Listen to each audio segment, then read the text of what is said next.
Each week, the Bible as Literature podcast brings you in-depth discussion of the biblical text in a format short enough for your morning commute, but long enough to be substantive, posing difficult questions meant to keep you engaged. If you value this work, please consider donating as little as 25 cents per episode. That's just $1 per month. To learn more, please visit patreon.com/Bible. That's patreon.com/Bible. Thank you. Hi, this is Father Mark Boulos with the Bible as Literature podcast. In this week's episode, Richard and I discuss the painful but critical role that slavery and hierarchy play in St. Paul's epistles. Reflecting on the same teaching in the Older Testament, we explore how the freedom proposed by the Pauline articulation of the cross differs from popular concepts of social freedom. While the gospel seeks to aggressively undermine human tyranny, it does so in a way that places as much pressure on the downtrodden as it does the oppressor, hardly the stuff of Hollywood legends. You're listening to the Bible as Literature.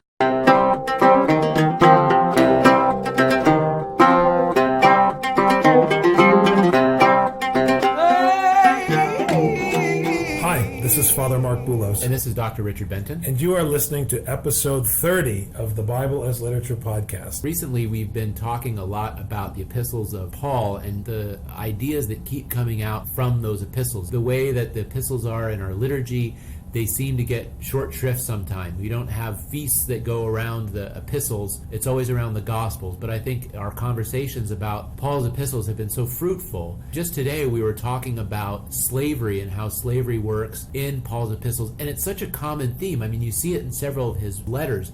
Can you just talk a little bit about what you've noticed in the way that Paul talks about slavery? Before I dive in, I do want to say something that I think we've reiterated in various ways in previous podcasts.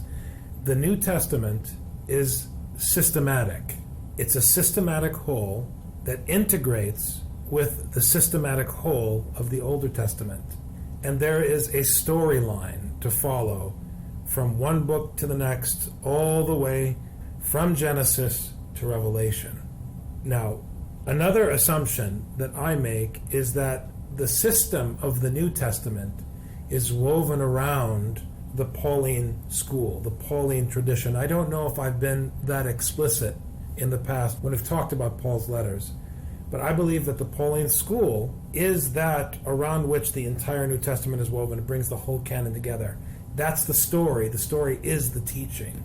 And so I find it very frustrating. People saying we shouldn't read the Bible, or people dismissing the Bible, but especially St. Paul, and especially the Older Testament, which for me is a point of pride, that those who discredit the Bible don't like St. Paul, and generally speaking don't like the Older Testament at all, because those are the two most important axes in the entire tradition as far as I'm concerned. Not to mention it's about 90% of the pages. Right, which means at least they understand what they're rejecting. But usually when they come out with their glamorous critiques of the Bible, they talk about how the Bible contradicts itself. What is Paul saying about slavery? He seems to say in 1 Corinthians that slaves should seek their freedom, yet in Ephesians, Colossians, and elsewhere, he keeps telling slaves that they should submit to their masters. Which is it? Yeah, it's great that Paul says there's neither male nor female in Christ, but then how could he say in other texts, again, along with slavery, that wives should submit to their husbands?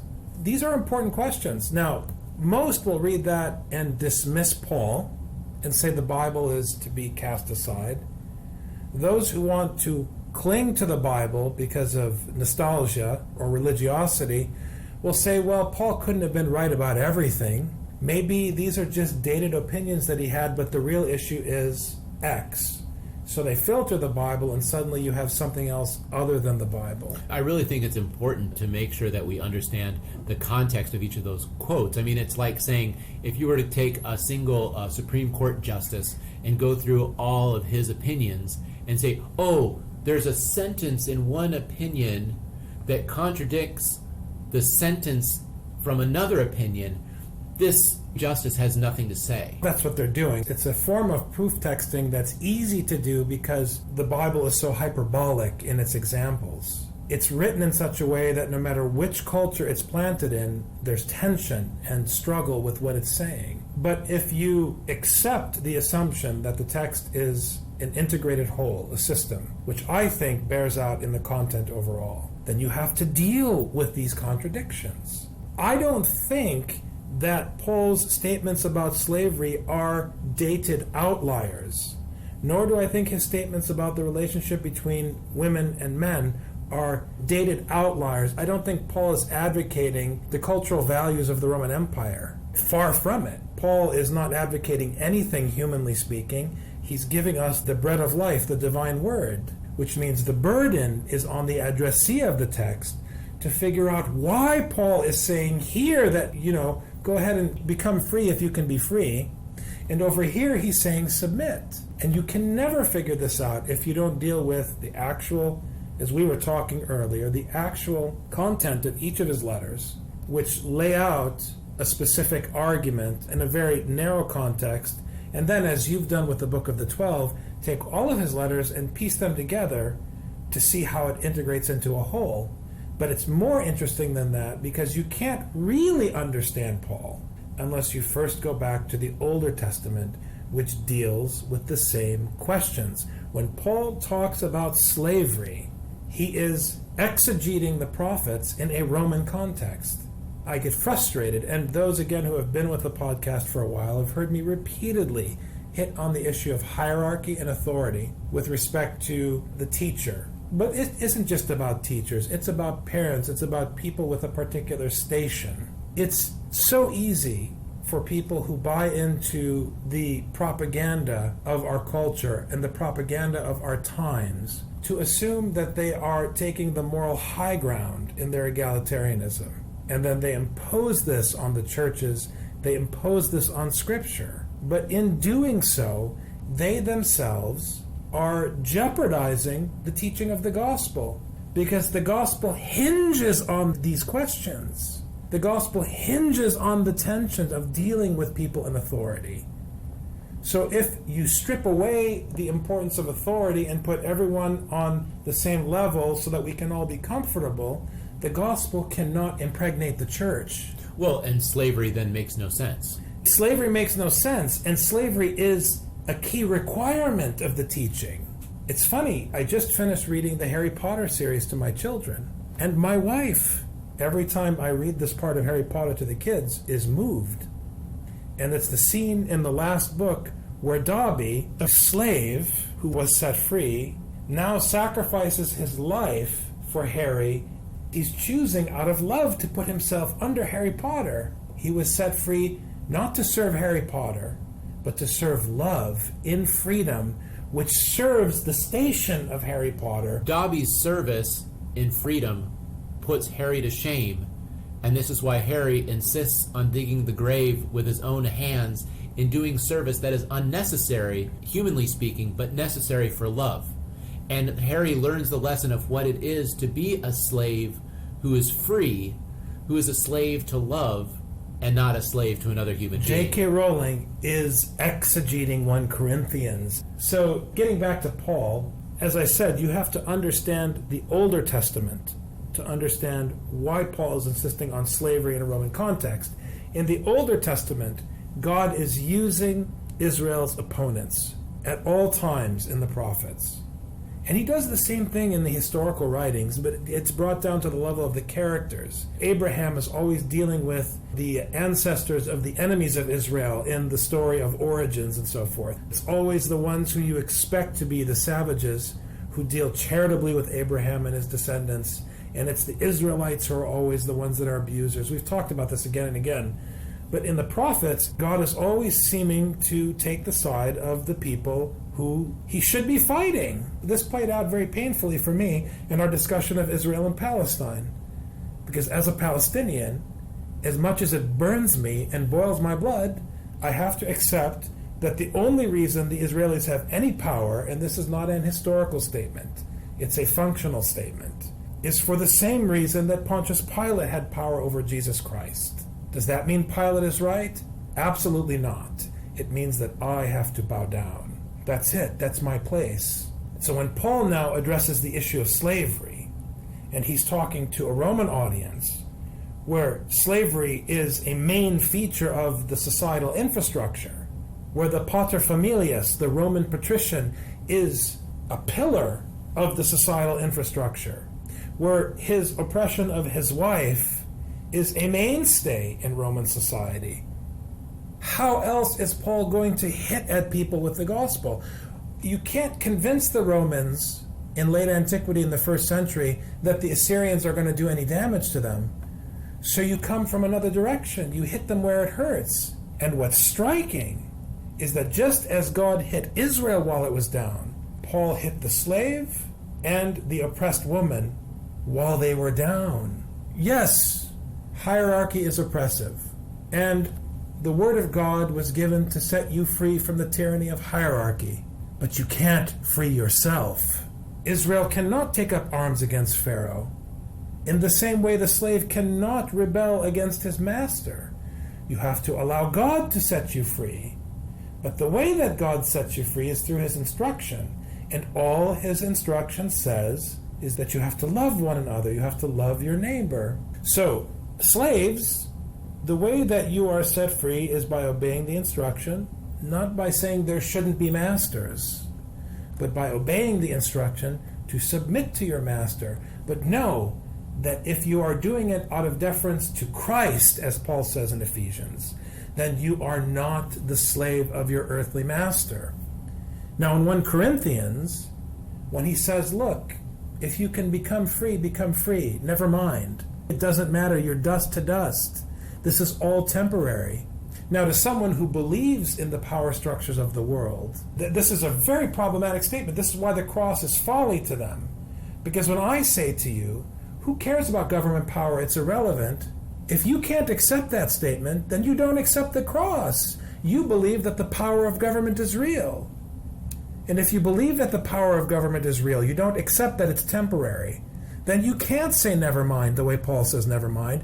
Then you cannot accept that there's a Roman patrician, and you're going to organize a fight against the Roman patrician, and we're back to square one.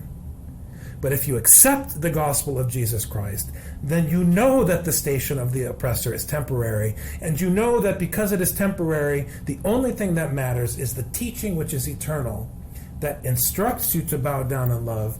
Then you do it, and then you are free, and you are no longer dust to dust. That is why in 1 Corinthians he says passionately, stay as you are.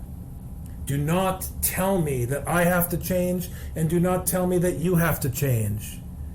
If you happen to have the opportunity to be free, knock yourself out.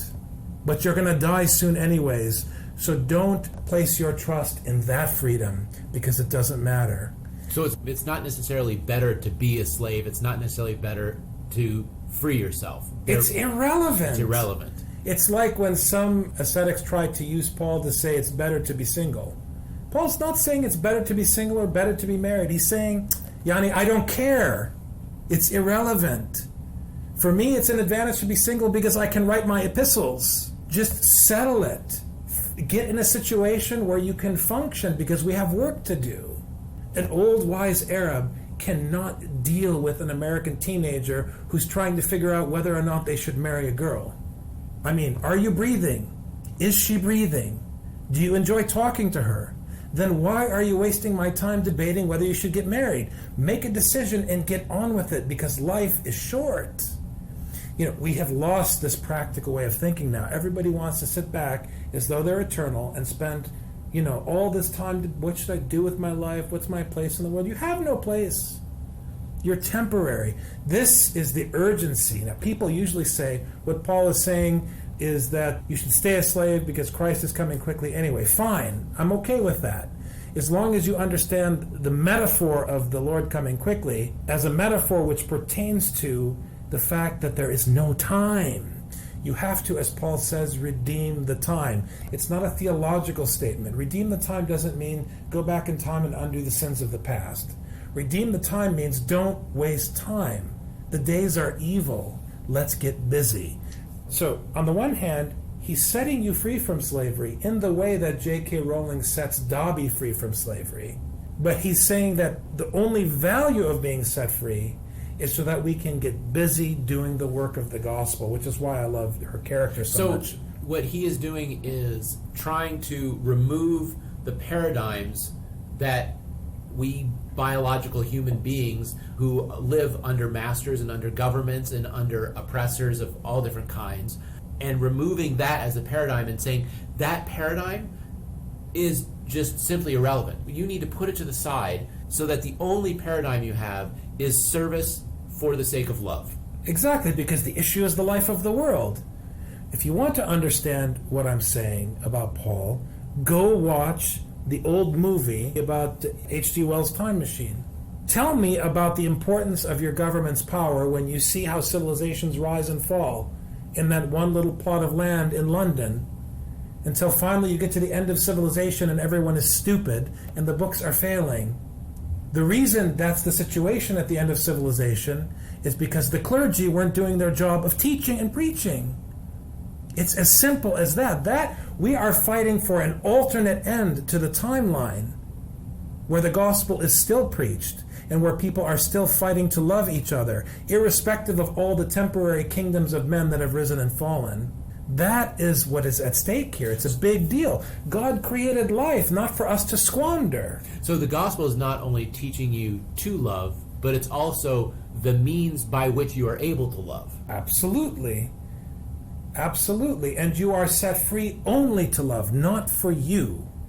If you are enslaved, you are enslaved to love. If you have fleshly freedom, it was given to you in order to love. All things for you as a Christian are a sign that it is time for you to get off of your seat and love your neighbor. This is how a biblical Christian can refer to the will of God. The will of God is not something you discern. Discerning the will of God is one of the filthiest, ugliest Christian expressions of the last, I don't know how many centuries. You don't discern the will of God. It's written in front of you. Love your neighbor. Right. You don't even have to discern who your neighbor is. Your neighbor is right in front of you. Christ gets upset in the gospel when he's asked, who is my neighbor? And he tells the beautiful story of the heretic who did a better job of taking care of the abused person than the priest and the Levite. So that's it. So what am I saying about providence? If you accept this, and this is how you view the world, everything is the will of God. Something bad happens, it's the will of God. Something good happens, it's the will of God. And your premise is that all things work for the glory of God, which means the glory of his teaching, which means the glory of your defeat, your crucifixion, which means that everything is a sign of providence unto love. And you rejoice and give thanks in all things. Then you can look back at your life and be grateful, because you realize that in the good and in the bad, in the lifting up and in the abasing, God's hand was in everything. God's hand was in all things unto his glory. So I'm very passionate about this, and I give thanks to God that because of my experience, just growing up as an Arab American, I see the value in patriarchal systems. I see the value in traditional ideas of authority, not in the outliers of abuse that psychologists cling to undermine the whole system, but in these societal structures. I'm not saying that we have to be an authoritarian society, but I reject anyone who tells me that the egalitarian society is more advanced than the authoritarian society. I think this is incorrect. And it's anti-Pauline, because Paul could be in any of those systems and function correctly. So don't impose. Stay, as Paul says, as you are, and love your darn neighbor. Thank you very much, Father. Thanks. I'm going on vacation. In fact, as you're listening to this, I'm on vacation. So I'll be more mellow next week. Sounds wonderful. I hope not too much more mellow. That was a good one. All right, take care. Thank you. You've just heard the Bible as literature. Thanks for listening.